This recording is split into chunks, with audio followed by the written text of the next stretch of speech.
Halo yang theologian, selamat datang di pembelajaran kita. Video ini akan berbicara tentang pengantar kepada metanarasi Alkitab. Apa sih metanarasi Alkitab? Mungkin ini adalah istilah yang jarang ya kita dengar ya. Metanarasi Alkitab itu adalah konsep Alkitab secara keseluruhan. Dan ini adalah konsep yang sangat penting yang harus dipahami bagi setiap orang Kristen, khususnya saudara-saudara yang adalah teolog muda. Metanarasi Alkitab itu adalah kisah yang menghubungkan seluruh kisah Alkitab. Kisah-kisah yang kecil-kecil, misalnya sudah dengar ada kisahnya Daud dan Goliat, ada kisahnya Ruth, atau ada kisah Daniel. Bagaimana semua kisah-kisah itu terhubung menjadi satu cerita yang besar. Nah, itulah pentingnya metanarasi Alkitab. Nah, metanarasi Alkitab secara sederhana itu dibagi menjadi 4 babak. Yaitu yang pertama dimulai dari penciptaan, kemudian kejatuhan di dalam dosa, lalu penebusan di dalam Kristus, dan yang terakhir adalah kesempurnaan atau penggenapan ketika Yesus nanti datang kembali. Nah, kenapa penting mempelajari ini? Karena metanarasi ini adalah bukan sekedar cerita. Ini adalah kisah tentang Allah, tentang Tuhan yang aktif bekerja di dalam sejarah untuk menyelamatkan manusia dan memulihkan ciptaannya yang berdosa itu. Nah, kalau kita memahami metanarasi ini, kita bisa melihat bagaimana setiap kisah itu berhubungan, dan bukan hanya itu, tetapi kita juga bisa melihat di mana kisah kita. Bagaimana kita menjadi bagian dari kisah Allah yang besar itu. Bukan cuma kita, tetapi juga gereja kita, dan juga orang-orang yang kita layani, mereka adalah bagian dari rencana Allah yang besar. Nah, kalau kita sebagai saudara, khususnya sebagai yang theologian, tidak memiliki pemahaman akan metanarasi yang cukup dalam, maka ada bahaya di dalam berteologi. Yang pertama, teologi atau penafsiran saudara nanti bisa terputus-putus dari konteksnya. Ya, jadi kalau nggak memahami metanarasi secara keseluruhan, maka kita akan cenderung menafsirkan teks itu secara memang mungkin bisa jadi mendalam. Kita tahu bahasa aslinya, kita menggali dengan sangat dalam, tetapi tidak tahu itu hubungannya dengan teologi secara keseluruhan itu apa. Nah, kalau tidak bisa mengkaitkannya, maka penafsirannya bisa menjadi salah. Atau ajarannya menjadi tidak lengkap. Ya, kalau ajaran tidak lengkap, maka doktrin-doktrin yang muncul dari situ menjadi tidak konsisten dan bahkan bisa berlawanan satu dengan yang lain. Dan itu bisa memunculkan ajaran yang tidak akurat atau bahkan bisa menyesatkan orang. Ya, nah, kemudian kalau tidak memiliki pemahaman yang mendalam tentang metanarasi, maka kita tidak akan memiliki gambaran yang besar tentang rencana Tuhan. Rencana Tuhan itu apa sih? Gitu. Secara garis besar itu apa sebenarnya yang Tuhan inginkan di dalam dunia ini? Jadi oleh karena itu penting untuk melihat metanarasi ini. Kalau tidak memahami gambaran yang besar dari Tuhan, maka kita akan sulit untuk mengkaitkan teologi kita dengan kehidupan sehari-hari. Apalagi berhadapan dengan tantangan kontemporer yang sekarang ini kita dipenuhi dengan berbagai macam ajaran. Prinsip-prinsip yang belum tentu sesuai dengan ajaran Alkitab. Nah, ini makanya kita perlu melihat. Kalau itu terjadi, ya kita tidak memiliki teologi yang konsisten atau yang koheren dan tidak bisa mengkaitkan ajaran Alkitab dengan kehidupan masa kini, ya maka pelayanan kita di dalam jemaat akan sangat terbatas. Kalau kita memahami teologi itu hanya bersifat kognitif saja. Tapi apa sih kaitan antara doktrin Allah dengan problem remaja masa kini yang kehilangan identitas, misalnya? Ya, apa kaitan dari doktrin manusia, misalnya ya, tentang fenomena sekarang child free. Apa kaitannya? Bagaimana teologi berbicara akan hal itu? Nah, kalau nggak punya gambaran metanarasi, maka kita akan sulit menjawab yang seperti itu. Nah, sekarang mari kita coba ya, kita visualisasikan ya, metanarasi ini dengan 4 kursi. Saya harap visualisasi ini akan lebih menolong saudara untuk memahami. Nah, metanarasi bisa digambarkan ke dalam 4 kursi ini. Kursi yang pertama adalah kursi baik. Kursi baik ini adalah kursi penciptaan yaitu ketika Allah menciptakan dunia dan segala isinya, termasuk manusia di dalamnya. Lalu manusia tinggal di Taman Eden bersama dengan Allah. Semuanya indah, semuanya baik, semuanya sempurna. Relasi manusia dengan Tuhan baik, dengan sesama, yaitu Adam dan Hawa baik, dengan seluruh ciptaan juga baik. Namun dosa datang ke dalam dunia. Nah, kita bergerak ke kursi yang kedua. Ini adalah kursi jahat. Kursi jahat adalah kursi yang menggambarkan dosa. Di kursi baik, manusia diberi mandat oleh Tuhan untuk mengelola dan memelihara, mengembangkan dunia yang Tuhan ciptakan. Karena dosa, mereka mengeksploitasi dan menghancurkan dunia. Oleh karena itulah, kita bisa melihat dampak kerusakan atau dampak dosa, manifestasi dosa di mana-mana. Di tengah kota, di keluarga, di sekolah, bahkan di gereja sekalipun. Nah, ini adalah kursi dosa. Kemudian, dunia cerita tidak selesai di kursi ini. Ada pengharapan di dalam Kristus. Inilah kursi baik, kursi baru, yaitu kursi penebusan. Di mana Kristus hadir ke dalam dunia, dan melalui kisah penebusan, kisah salib, dia menebus yang rusak-rusak itu dan menjadikannya baru. Di sini, nah, kita termasuk orang yang ditebus oleh Kristus. Kita adalah ciptaan baru. Gambar dan rupa kita yang diciptakan dengan sempurna di dalam kitab Kejadian, kita sebagai gambar dan rupa Allah, lalu kemudian gambar itu rusak. Nah, penebusan Kristus adalah memulihkan gambar kita. Dia menyelamatkan kita, memberi kita hidup yang kekal, tetapi kita juga dikembalikan ke dalam God's image. Tetapi kita masih hidup di dalam tension atau ketegangan antara yang jahat dengan yang baru. Jadi kursi ini bisa ditumpuk. Disitulah kita. Sudah ditebus, tetapi pengaruh dosa masih banyak, masih berdampak. Itu sebabnya kita sering merasa putus asa. Sudah ditebus, tetapi kalau kita masih sering melakukan dosa.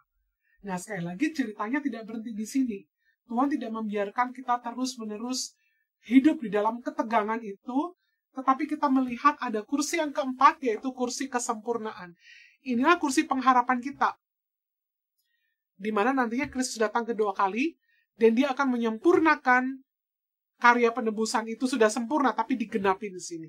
Dia akan menyempurnakan semuanya yang rusak, menjadi kembali baru dan sempurna. Nah, kita hidup di antara yang belum terjadi, yaitu kesempurnaan dengan penebusan Kristus yang sudah dilakukan. Dan kita sebagai teolog yang berdiri di sini, saudara adalah teolog muda, saudara berada di sini. Nah, sekarang kita pikirkan apa panggilan kita sebagai seorang teolog. Tentu saja yang pertama adalah panggilan dari seorang teolog adalah memberitakan gambar besar Allah. Menceritakan metanarasi ini secara lengkap dan secara komprehensif. Apa akibatnya kalau seorang teolog mengabaikan kursi yang baik ini? Yang baik ditutup. Nah, ini sebenarnya sering terjadi. Ya, karena seringkali orang Kristen itu memulai teologianya dengan dosa. Manusia berdosa, ya, dan membutuhkan keselamatan dari Tuhan. Karena itu dia harus menerima Kristus. Biasanya cuma fokus di dua ini, tanpa melihat kursi yang baik dan kursi yang sempurna. Nah, sekarang saya minta saudara memikirkan atau bisa berdiskusi, apa akibatnya kalau seorang teolog, saudara semua, tidak memiliki pemahaman yang mendalam tentang kisah penciptaan. Atau saudara ada teolog mengabaikan kisah penciptaan. Tidak pernah dibahas, baik dalam diskusi-diskusi teologi, di dalam PA, ataupun di dalam pengajaran-pengajaran gereja lainnya. Apa pengaruhnya terhadap teologi Kristen secara keseluruhan? Dan apa pengaruhnya terhadap hidup manusia, hidup kita sebagai orang percaya? Ya, dan baik itu secara pemikiran maupun secara kehidupan sehari-hari, apa dampaknya terhadap pelayanan? Silakan saudara ambil waktu untuk mendiskusikan hal ini. Nah, saya harap saudara sudah mendiskusikan dan mengemukakan beberapa pendapat saudara tentang apa akibat kalau seorang teolog mengabaikan kursi penciptaan. Tentu saja ada beberapa. yang penting yang bisa saya sampaikan. Yang pertama, dasar teologi kita akan menjadi lemah. Karena kisah penciptaan ini adalah kisah yang menetapkan dasar penting. Dasar penting tentang banyak hal. Yang pertama tentang siapa Tuhan. Dia adalah pencipta yang berkuasa, yang bijaksana. Sebelum Tuhan dalam diri Yesus menebus, dia mencipta terlebih dahulu. Jadi mengabaikan kisah ini dapat mengaburkan pemahaman kita akan kekuasaan Tuhan, otoritas Tuhan. Ya, lalu hubungan Tuhan dengan manusia itu pada mulanya bagaimana, hubungan Tuhan dengan ciptaannya itu pada mulanya bagaimana. Tanpa ini, maka konteks asal-usul manusia dan dosa tidak akan lengkap. Itu yang pertama. Yang kedua, tentu saja teologi kita tentang dosa dan penebusan dan juga pemulihan tentang ini, tiga hal ini akan menjadi lemah. Karena ini adalah dasar. Tanpa memahami ini, maka kita tidak tahu tentang dosa. Dosa itu apa? Kalau tanpa kursi yang baik ini. Dan demikian juga untuk kursi-kursi berikutnya. Maka teologi kita akan menjadi lemah, khususnya teologi yang berkaitan tentang dosa, penebusan, dan kesempurnaan. Kemudian juga kalau nggak ada kursi ini, maka pemahaman kita tentang etika dan moral juga lemah tentu saja. Ya, jadi di sini tuh dikatakan Tuhan menciptakan manusia kan menurut gambar dan rupanya. Tuhan punya standar moral yang tinggi. Tuhan memberikan kepada kita martabat dan nilai, tanggung jawab moral dan etika. Ya, misalnya sebagai contoh, kita punya tanggung jawab terhadap lingkungan hidup. Perintah Tuhan adalah untuk mengelola, memelihara, mengembangkan. Ya, tanpa ini, maka kita tidak tahu kalau ketika kita merusak lingkungan hidup itu salah. Karena tidak ada standar yang mengukur. Nah, itu yang bisa kita pahami. Kemudian juga pengaruhnya terhadap teologi sistematik. Ya, jadi termasuk doktrin tentang Tuhan, tentang manusia, tentang dunia, ya, itu akan menjadi sangat lemah. Terjadi ketidakseimbangan, dan bisa terjadi inkonsistensi dalam sistem teologi. Dan pengaruh juga kepada pemahaman eskatologi kita. Kalau tidak ada kursi yang baik di sini, pemulihan seperti apa yang ingin Tuhan lakukan? Ya, jadi pemahaman kita tidak lengkap. Dan yang terakhir, kalau tidak punya pemahaman tentang penciptaan, maka kita juga akan sulit untuk memberi respon terhadap isu-isu yang bermunculan masa kini, misalnya tentang teori evolusi, tentang perubahan iklim, tentang fenomena child free.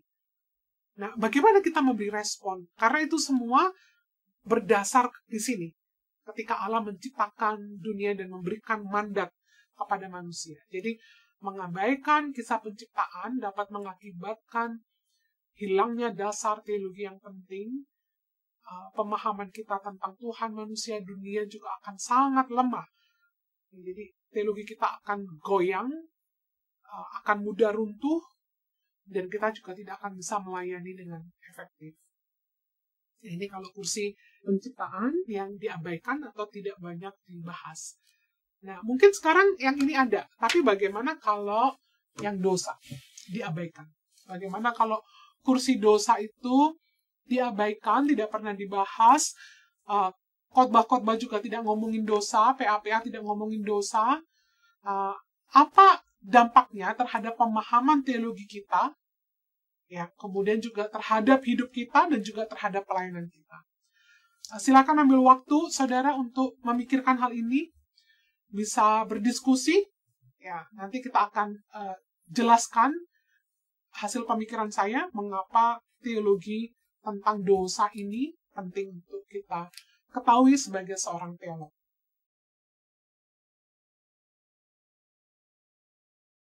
Nah, teman-teman, ya, saya harap saudara sudah berdiskusi tadi dan ketemu, ya, menurut saudara apa pengaruhnya kalau kursi ini tidak ada atau kursi ini diabaikan. Yang bisa saya pikirkan, yang pertama tentu saja nanti kalau ini nggak ada, ya, maka teologi tentang penebusan atau kursi yang baru ini nggak perlu ada. Kalau ini nggak ada, maka ini tidak ada gunanya. Ya, karena konsep kejatuhan manusia dalam dosa itu memberikan konteks bagi karya penebusan Kristus. Tanpa ini, maka penebusan Kristus tidak akan berarti. Kemudian yang berikutnya juga kalau tidak memahami konsep kejatuhan manusia ini, maka kita juga tidak memahami asal-usul dosa. Sulit untuk mengajarkan atau sulit untuk memahami mengapa dosa ada, mengapa manusia mengalami ketidakadilan, mengapa manusia mengalami penderitaan, mengapa ada eksploitasi lingkungan hidup, mengapa ada human trafficking, dan seterusnya. Itu akan sulit untuk dipahami. Dan itu juga berdampak kepada pemahaman kita akan etika dan moral. Ya, jadi karena teologi kejatuhan manusia ini memberikan dasar kepada kita akan terjadinya kerusakan moral dan kebutuhan manusia untuk hidup sesuai dengan tuntutan Tuhan. Dan ini juga akan mempengaruhi apa konsep kita terhadap pengampunan tadi. Kalau kita tidak memahami itu semua, kita tidak memahami tentang asal-usul dosa itu datangnya dari mana, lalu kemudian teologi penebusan kita menjadi lemah, ya kemudian kita tidak memahami dampaknya terhadap moral dan etika, maka pelayanan pastoral kita juga lemah. Karena kita tidak akan membawa seseorang yang bermasalah itu sampai kepada memahami bahwa dosa ikut ambil bagian terhadap masalahnya, terhadap penderitaannya, terhadap pergumulannya. Maka solusi yang akan diberikan ya solusi moral, solusi-solusi praktis. Ya, kita akan sulit membawa orang tersebut untuk datang kepada Kristus meminta pengampunan karena dosa tidak dibahas. Nah, saya rasa akan masih banyak ya yang bisa saudara pikirkan apa dampaknya kalau kursi ini tidak ada. Tapi mari bergerak ke kursi yang berikutnya, penebusan Kristus. Bagaimana jika penebusan Kristus yang diabaikan? Apa dampaknya bagi keseluruhan teologi? Apa dampaknya bagi hidup saudara sebagai seorang teolog? Dan apa dampaknya bagi pelayanan saudara? Sekali lagi, seperti tadi, ambil waktu, renungkan, pikirkan, dan diskusikan. Dan saya harap saudara bisa memberikan ide-ide atau pemikiran-pemikiran yang menarik tentang diskusi ini. Silahkan. Bagaimana diskusinya, saudara? Semoga cukup seru ya. Ya, kalau kita tidak memikirkan kursi ini atau menganggap kursi ini tidak ada, sangat jelas ya, maka teologi itu akan runtuh, kekristenan akan runtuh. Penebusan, yaitu kelahiran, kematian, kebangkitan Kristus itu adalah pusat dari Injil. Tanpa penebusan, tanpa pesan inti dari keselamatan, ya, maka teologi kita akan kabur, struktur teologi kita akan runtuh, teologi akan kehilangan fondasinya, karena penebusan Kristus adalah dasar dari teologi iman Kristen, dasar dari pengampunan dosa, dasar dari rekonsiliasi antara manusia dan Allah. Kalau tidak ada ini, maka pelayanan kita akan cenderung fokus berpusat kepada moral, menjadi moralistik saja, berpusat pada usaha manusia. Injil yang diberitakan tidak berbicara tentang pengharapan yang kuat akan pengampunan dosa, hidup yang baru. Jadi gereja bisa salah dan lebih menekankan kepada perbuatan baik, etika sosial tanpa dasar teologi yang kuat. Ya, tidak ada bedanya dengan agama-agama yang lain. Kemudian yang saya pikirkan juga, maka bisa jadi terjadi distorsi identitas dari diri kita sendiri, teolog, dan juga gereja. Karena gereja itu harus memahami dirinya sebagai komunitas orang-orang yang telah ditebus oleh Kristus. Itulah gereja. Kalau tidak ada konsep penebusan, identitas ini akan hilang. Jadi gereja nggak akan ada bedanya dengan lembaga sosial lainnya atau lembaga moral lainnya. Dan bagaimana dengan misi gereja? Misi gereja jelas, yaitu membawa pesan keselamatan pada dunia. Tanpa kursi ini, maka pesan gereja akan bergeser. Hanya sekedar upaya untuk memperbaiki kondisi sosial, mengedepankan kesejahteraan manusia. Ya, memang pelayanan sosial itu penting, tapi tanpa penebusan, pelayanan itu akan kehilangan kekuatan rohaninya. Dan mungkin akan gagal, dan ya bisa jadi atau pastinya akan gagal mengatasi kebutuhan manusia yang paling mendalam, yaitu pemulihan hubungan dengan Tuhan sendiri. Nah, itu Itu kira-kira ada banyak yang lainnya. Tadi konsep kita tentang kasih karunia juga akan tidak lengkap, dan seterusnya. Saudara bisa banyak mengemukakan ide atau usul apa akibatnya jika kursi ini nggak ada. Nah, sekarang kita bergeser ke kursi yang keempat. Bagaimana jika kursi ini nggak ada? Apa dampaknya bagi teologi Kristen secara keseluruhan?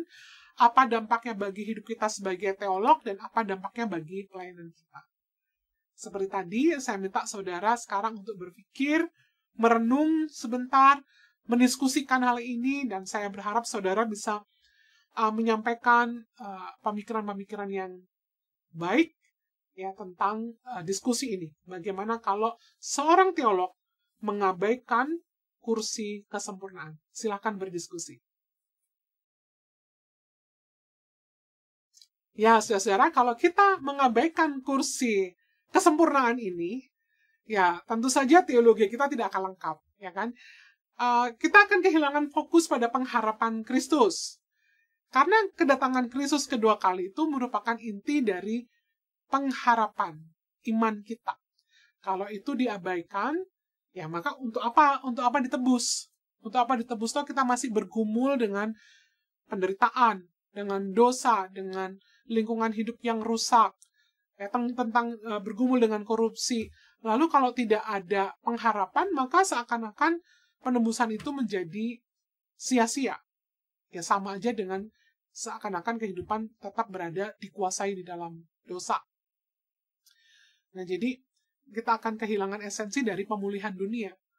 Kita tidak akan melihat bahwa dosa akan dihakimi, orang yang melawan Tuhan akan dihakimi, dan kita yang percaya akan memiliki kehidupan yang kekal, dan kita akan mengalami kemenangan di dalam Kristus, dan Kristus akan memulihkan segala sesuatu. Tanpa ini pelayanan gereja juga begitu akan menjadi lemah, karena fokusnya hanya ke hal-hal yang sifatnya temporal, ya, yang pragmatis. Jadi untuk solusi immediate solution gitu ya, solusi-solusi yang sifatnya sementara, tanpa membawa jemaat kepada pengharapan akan kekal. Ya, tanpa fokus kepada kedatangan Kristus yang kedua kali, masalah pelayanan kita akan terjebak di dalam masalah terus-menerus, ya, tanpa menyadari bahwa ada janji Allah yang kita nantikan. Kemudian juga bisa terjadi pergeseran prioritas dalam kehidupan dan etika Kristen. Tanpa pengharapan yang kekal, maka motivasi kita akan lemah. Ya, akan lemah. Tadinya barangkali kita semangat untuk hidup kudus di dalam Kristus, tapi ketika kita melihat bahwa nggak ada pengharapan, hidup kudus tidak mudah, ya, maka kalau tanpa pengharapan kita bisa menyerah, karena kita tidak tahu apa gunanya menjaga kehidupan yang kudus. Ya, dan kemudian masyarakat dan gereja mungkin akan cenderung mengedepankan kenyamanan, kesuksesan duniawi, karena berhenti di dunia nih, ya, daripada pandangan tentang kehidupan yang baru nanti ketika Kristus akan datang. Ya, kita mengejar kesuksesan dunia, keberhasilan dunia, karena ini adalah akhir dari segala sesuatu. Kemudian juga tanpa kursi ini, maka kita akan terus bertanya di mana keadilan Allah. Di dunia kita melihat kenapa orang yang jahat cenderung sukses, kadang kita merasa begitu. Kita merasa kenapa kita orang yang baik banyak menghadapi ketidakadilan.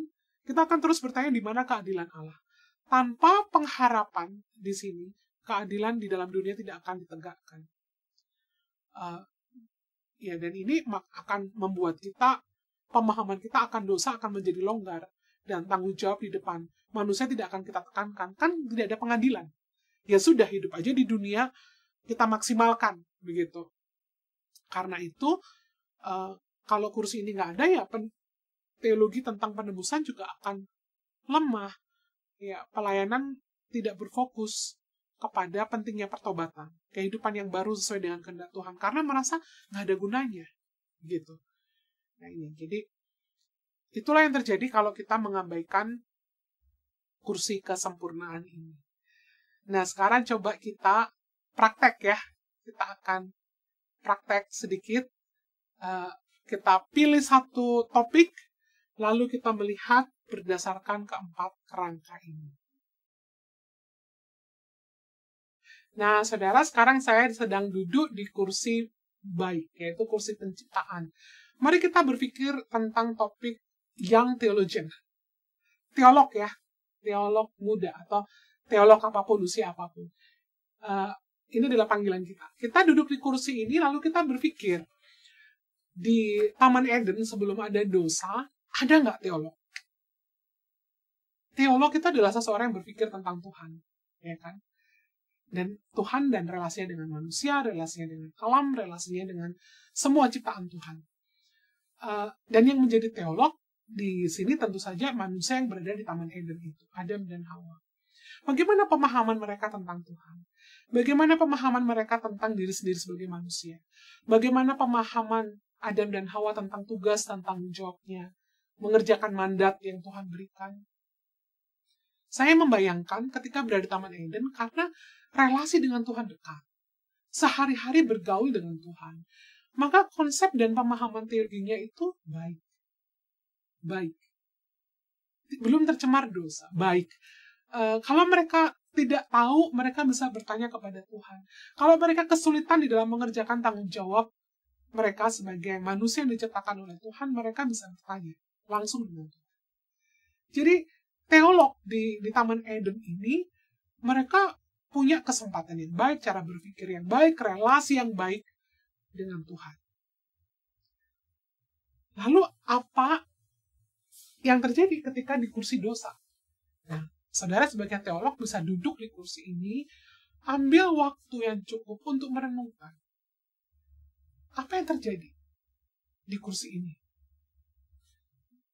Di kursi yang baik tadi, pemahaman Adam dan Hawa sebelum dosa itu baik, relasi dengan Tuhan baik, tapi di sini relasi Tuhan dengan Tuhan rusak. Dan jarak antara manusia dengan Tuhan juga jauh. Jauh, keluar dari Taman Eden. Karena itu mereka sulit untuk mengenal Tuhan. Apalagi generasi bertambah, jaraknya makin jauh, dosa makin besar. Ya, dosa dimulai dari makan buah pengetahuan yang baik dan jahat, kemudian Kain membunuh, terus berkembang, sampai Nuh ya. Lalu jarak manusia dengan Tuhan makin besar. Di sini, pengetahuan mereka tentang Tuhan juga makin jauh, sekalipun anugerah Tuhan juga ada. Tetapi keinginan untuk mencari Tuhan tetap ada. Keinginan untuk terhubung dengan Tuhan itu kuat. Karena itulah manusia mencoba merekonstruksi teologianya sendiri. Nah, itulah sebabnya kita memiliki banyak agama. Di zaman dulu politeistik, banyak dewa-dewa. Sekarang juga banyak agama yang masih politeistik ya. Banyak dewa-dewa. Itu adalah cara mereka untuk memahami siapa Tuhan. Teologi di sini menjadi tidak sempurna. Manusia berpikir mengandalkan pemikirannya dan pengalamannya sendiri yang sudah terdistorsi oleh dosa. Sehingga konsep mereka tentang Tuhan itu sangat terbatas. Ya, itulah sebabnya di sini itu sebenarnya Tuhan tidak membiarkan begitu saja. Tuhan mencoba menolong manusia dengan firman-Nya, dengan karya penebusan yang sudah dimulai sejak Adam dan Hawa jatuh dalam dosa, dengan memberikan baju dari kulit binatang, simbol-simbol seperti itu. Allah memberikan hukum, upacara-upacara pengorbanan, tetapi manusia masih sulit memahami tentang Tuhan. Sulit. Karena itu kita melihat banyak kisah kegagalan di dalam perjanjian lama. Nah, kita bergerak ke kursi penebusan. Lalu apa bedanya ketika Kristus datang? Apa bedanya? Nah, kita lihat di sana tadi di kursi yang baik itu manusia bersama dengan Tuhan, jadi mereka punya pemahaman teologi yang baik, lalu dirusak oleh dosa sehingga mereka menciptakan bayangan-bayangannya sendiri, ide-idenya sendiri tentang siapa Tuhan. Nah, di sini Tuhan menolong mereka dengan hadir sebagai manusia. Kalau kamu ingin mengenal Tuhan, ini loh wujudnya. Ini loh dia, ini loh pelayanannya, ini loh hidupnya. Dengan kehadiran Kristus. Kristus datang untuk menolong kita. Karena itu, ketika Yesus mati dan bangkit, itu yang ditebus bukan cuma jiwa kita masuk surga, tetapi dia memperbaharui pikiran kita. Kita menjadi ciptaan yang baru, dikembalikan lagi seperti di Taman Eden. Kita dianugerahi relasi dengan Tuhan. Relasi kita dengan Tuhan dipulihkan. Kita bisa bersama-sama dengan Dia. Dia memberi Roh Kudus sehingga kita bisa bertumbuh. Tetapi tidak sempurna kan, karena kita juga masih dikuasai oleh dosa. Konsep-konsep kita tentang Tuhan, tentang manusia, tentang dunia yang sudah rusak oleh dosa itu mempengaruhi cara berpikir kita sekalipun kita sudah ditebus oleh Kristus. Dan ini disebut dengan proses pengudusan. Kita bertumbuh, bergumul, Tuhan memberikan firman-Nya. Kita bisa membaca firman-Nya, itu akan menolong kita punya pengetahuan yang baik tentang Tuhan. Nah, ini adalah tugas saudara dan saya yang diberi panggilan khusus untuk menjadi teolog. Kita berpikir secara serius, secara khusus tentang Tuhan. Karya penebusan Kristus dengan firman Tuhan yang ada untuk menolong yang lain, jemaat yang tidak belajar teologi, untuk memiliki perspektif tentang Tuhan itu yang benar. Nah, tapi sekali lagi saya katakan, pengetahuan kita, teologi kita nggak sempurna. Sekarang kita bergerak ke kursi kesempurnaan. Di sini nanti Kristus akan datang kembali. Kita akan bertemu muka dengan muka. Kita akan ditebus dan kita akan disempurnakan. Kembali seperti di Taman Eden. Hidup bersama dengan Tuhan. Relasi yang tadinya jauh dan rusak dipulihkan, didekatkan. Kalau kita tidak mengerti dengan komplit siapa Tuhan, di sini akan komplit, akan disempurnakan. Kita banyak pertanyaan ini dan itu. Di surga semuanya akan terjawab. Nah, ini salah satu contoh bagaimana berteologi dengan menggunakan metanarasi. Nah, kalau ini kita kan bicara tentang Tuhan ya. Sekarang, bagaimana contohnya kalau kita berhadapan dengan satu isu kontemporer? Mari kita coba lagi. Sekarang saya bergerak ke kursi yang baik ya. Saya duduk di sini, kemudian saya berpikir tentang satu isu kontemporer, yaitu fenomena child free. Sekarang banyak orang-orang muda seperti saudara kan memilih untuk tidak punya anak. Banyak alasan kalau saya tanya ya. Salah satunya berat di biaya, takut nggak punya duit. Kemudian juga ada yang berkata, maunya nyaman lah, punya anak itu repot, kita mau traveling, kita mau punya hidup yang berkualitas, dan punya anak itu bisa menghalangi itu. Lalu ada juga yang alasannya itu tidak terlalu selfish ya. Alasannya berkata begini, ini kontribusi saya terhadap dunia, katanya. Dunia itu sudah terlalu penuh. Dengan tidak punya anak, saya menolong dunia. Nah, sekarang kita coba pikir dulu deh, di kursi baik ini. Kita tahu Tuhan memerintahkan Adam dan Hawa untuk beranak cucu, bertambah banyak, penuhilah bumi. Pertanyaan adalah mengapa? Kenapa? Jadi ceritanya, Tuhan menciptakan dunia dan segala isinya, lalu Tuhan memberikan dunia itu untuk dikelola kepada Adam dan Hawa. Manusia bertanggung jawab untuk mengelola, memelihara, dan mengembangkan. Tuhan tahu ini pekerjaan yang tidak mudah. Tidak mudah kan saudara ya. Artinya Tuhan mengharapkan Eden itu mengalami perubahan. Kan disuruh mengembangkan. Berarti Eden tidak selamanya menjadi seperti itu. Tuhan ingin ada peradaban yang dikembangkan. Ada teknologi yang dibangun. Ada kebudayaan ya, yang maju. Dan ini tidak bisa dikerjakan satu orang. Karena itulah Tuhan kemudian memberikan Hawa sebagai partner kerja. Hawa bukan sekedar partner seksual, tetapi adalah partner kerja Adam di dalam mengerjakan mandat budaya. Tapi juga Tuhan tahu, berdua juga tidak cukup. Karena dunia yang diciptakan oleh Tuhan, dunia yang kompleks, yang besar, yang indah, yang luar biasa. Maka Tuhan berkata, beranak cuculah, bertambah banyak, penuhilah bumi. Ini bukan cuma sekedar memenuhi bumi dengan jumlah, tetapi memenuhi bumi dengan orang-orang yang mengerjakan misi Allah. Artinya, perintah untuk beranak cucu bertambah banyak, itu tidak sekedar prokreasi biologis, tetapi juga perintah untuk memuridkan. Supaya keturunanmu itu menjadi pekerja misi Kristus.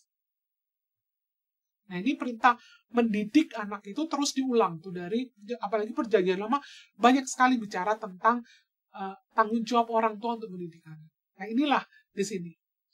Lalu mari kita bergerak ke kursi yang jahat, kursi kejatuhan dalam dosa. Apa yang terjadi di sini? Memang manusia punya anak ya. Lalu bumi ini penuh, sekarang udah penuh sekali. Tetapi kita lihat faktanya bahwa bumi ini tidak dipenuhi dengan pekerja misi. Tapi justru dipenuhi oleh orang-orang yang berdosa. Bukan orang-orang yang memelihara, mengembangkan, ya, ciptaan Tuhan, mengelola itu semua, tetapi justru dipenuhi oleh orang-orang yang merusak, mengeksploitasi, ya, menggunakan dunia untuk kepentingan diri sendiri, korupsi. Ya, jadi memang penuh, betul, dunia penuh, tetapi dipenuhi oleh orang yang berdosa. Karena itu sebagai orang Kristen kita harus berpikir, lalu perintah Tuhan, mandat Tuhan untuk memenuhi bumi tadi itu masih berlaku tidak di sini? Apakah kemudian kita akan menyerahkan dunia kepada mereka yang merusak, mengeksploitasi, menghancurkan bumi? Karena kita tidak mau punya anak, karena kita berpikir repot punya anak, atau mahal punya anak. Nah, inilah faktanya, ya. Lalu kita ke kursi penebusan di dalam Kristus. Mari kita lihat di sini. Mari kita lihat di sini. Apa yang terjadi di dalam kursi penebusan ini? Di dalam penebusan Kristus, Kristus hadir untuk mengembalikan manusia ke dalam gambar dan rupanya. Jadi manusia yang bertambah banyak tadi, yang penuh dengan dosa tadi, yang tidak mengembangkan bumi, tidak memelihara, tidak mengolah, tapi malah merusak, menghancurkan, mereka butuh Kristus. Untuk mereka, relasi dengan Tuhan dipulihkan, mengalami penebusan, pola pikirnya dipulihkan, gambar Allah dikembalikan, sehingga mereka menjadi pekerja Kristus dan bukan perusak. Nah, ini ada tanggung jawab orang tua. Tentu saja. Ya, orang tua perlu mengenal Kristus. Sehingga mereka tidak hanya melahirkan anak, tetapi juga memuridkan anak-anaknya menjadi pekerja Kristus. Tetapi bukan cuma orang tua saja. Bagaimana dengan saudara-saudara yang tidak menikah, yang belum menikah, atau saya yang tidak menikah? Tanggung jawab ini juga diberikan kepada kita semua. Maka bicara tentang beranak cucu dan bertambah banyak, tidak hanya berbicara prokreasi secara biologis, tetapi juga menghasilkan anak-anak rohani. Tanggung jawab kita semua untuk melahirkan dan menumbuhkan, memuridkan orang-orang yang kemudian menjadi lahir baru di dalam Kristus, kan, kelahirannya. Ini tanggung jawab kita semua. Dan Tuhan ingin penuhilah bumi dengan orang-orang ini. Penuhilah bumi dengan murid Kristus. Penuhilah bumi dengan pekerja misi Kristus. Tapi kemudian kita berpikir, tapi kan orang-orang yang Kristen yang sudah katanya lahir baru, mereka juga masih bergumul dengan dosa. Mereka juga masih terhimpit dengan berbagai macam permasalahan. Kita sudah punya adik-adik KTB, melahirkan anak-anak rohani, kemudian orang Kristen juga punya anak, tetapi anaknya juga seringkali tidak bertumbuh seperti yang diharapkan. Ini semua membuat kita putus asa. Banyak orang berkata, ya udahlah, udah berhenti aja. Jangan lupa, ada kursi kesempurnaan. Nanti kita kesini. Segala usaha kita memuridkan, segala usaha kita mengembalakan, segala usaha kita mendidik anak, akan disempurnakan di sini. Pekerjaan kita tidak akan sia-sia. Karena pada akhirnya di sini nanti semua orang akan disucikan. Kita semua akan menjadi satu bersama-sama dengan seluruh umat percaya berada di hadapan Allah. Tapi kalau kita tidak mengerjakan misi Allah di sini, maka akan ada penghakiman. Akan ada penghakiman. Jadi tugas dan tanggung jawab beranak cucu dan bertambah banyak itu bukan opsional. Itu adalah satu mandat, satu perintah. Apakah itu anak biologis, apakah itu anak spiritual. Dan di sini kalau kita menghasilkan anak-anak itu, maka kita akan bersama dengan mereka. Menjadi umat Allah yang ditebus, menjadi umat Allah yang dikuduskan. bersama-sama kita akan memuji-muji Tuhan di dalam dunia yang diperbarui oleh Tuhan. Nah itu saudara, ada banyak sekali isu yang bisa saudara evaluasi secara teologis berdasarkan perspektif ini. Kesehatan mental, misalnya, saudara mesti duduk di 4 kursi ini, ambil waktu yang cukup untuk memikirkan satu persatu. Bagaimana metanarasi berbicara tentang hal itu. Tentang budaya juga demikian. Saudara punya budaya apa di daerahmu? Ya, misalnya budaya upacara kematian di Toraja. Saudara bisa evaluasi berdasarkan kursi ini dan saudara bisa mengambil kesimpulan. Nah, saudara yang teologian, itu yang bisa saya sampaikan. Ini hanya pengantar saja kepada metanarasi Alkitab. Tentu saja saudara perlu mendalami lebih dalam setiap bagiannya untuk saudara bisa memiliki pemahaman yang komprehensif dan saudara bisa menjadi teolog yang memuliakan Tuhan. Selamat belajar. Terima kasih.